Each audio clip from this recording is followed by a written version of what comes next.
legends in the building. Like, comment, subscribe. So today we're going to talk about Errol Spence and Bud Crawford.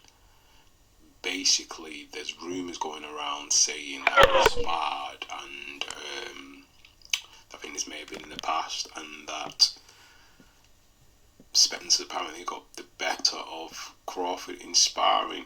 Now, I've got some audio footage here, and it's with Marco Boxing. Shout out to Marco Boxing, and subscribe to his channel.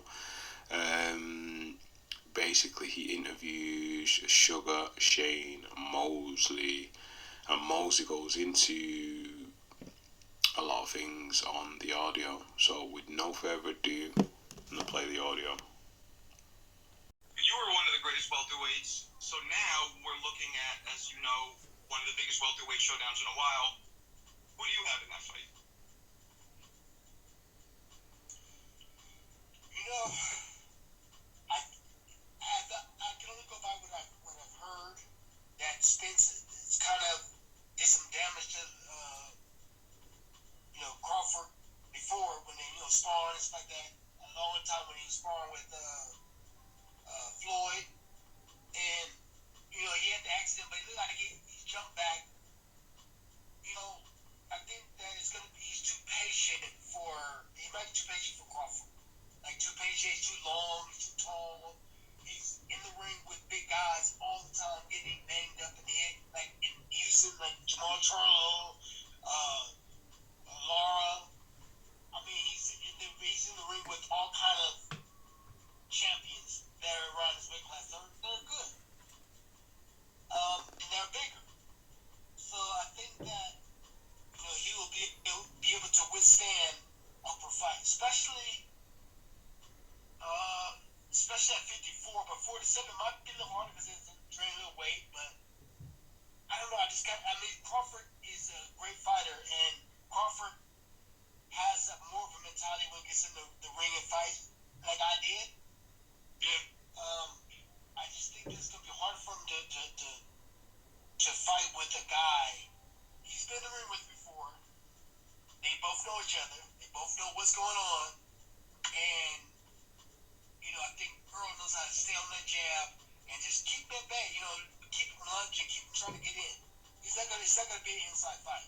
He's not gonna be a chance to get in there and throw those big shots like somebody smaller or around his way, or that doesn't box like Earl does. Earl is like a boxer. He's a boxer puncher. He's gonna be, he's gonna be getting around a lot of that stuff, I think. But I wouldn't be surprised if Crawford, catch him with one of the haymakers and puts him down. That could happen too. It's a great fight. Very much. Anybody can win. 50-50. But I just kind of lean a little bit towards Spence because of their history and because he doesn't have anything to, like, it's not like, I got one time for this trick shot, that trick shot, because he knows. So, basically, after listening to that, what do you think? Do you think it's true about what's been said in the interview? I don't think Sugar Shane has any reason to lie. I don't know if he was there personally himself, or do you think it's just a rumour? And is that why there's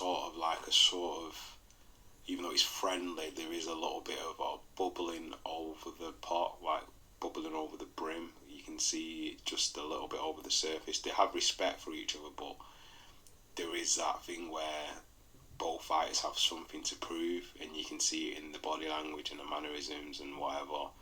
And especially with like the Derrick James situation with Bud, you can see that there's a bit of animosity, like a pot boiling over, and it's about to boil over onto the stove. You can see he's just brimming, it's at the brim.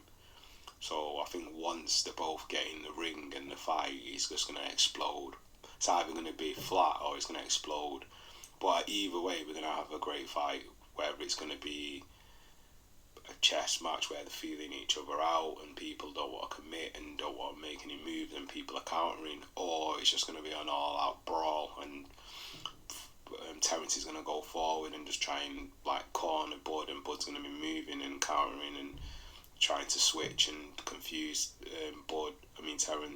Spence, and we have like a just basically a tactical kind of brawl, because Spence is going to pressure him and he's going to hold the centre of the ring. Has Terence got the power and the strength and the speed to deal with that?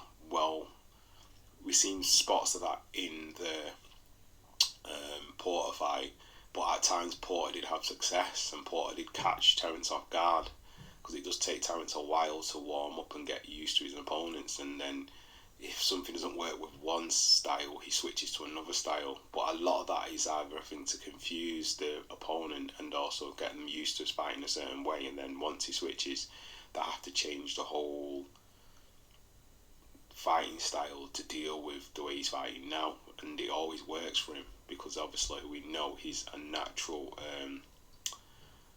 I think he's a natural orthodox fighter, and basically he damaged himself or he injured his right arm, then he had to learn how to fight southpaw, but like he can fight either way.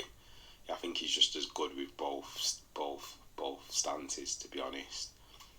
And it will be interesting in watching him fight Spence, because Spence is a natural southpaw as well. So is he going to come out southpaw for him, or is he going to fight righty? So I don't know, but it's going to be an interesting fight anyway.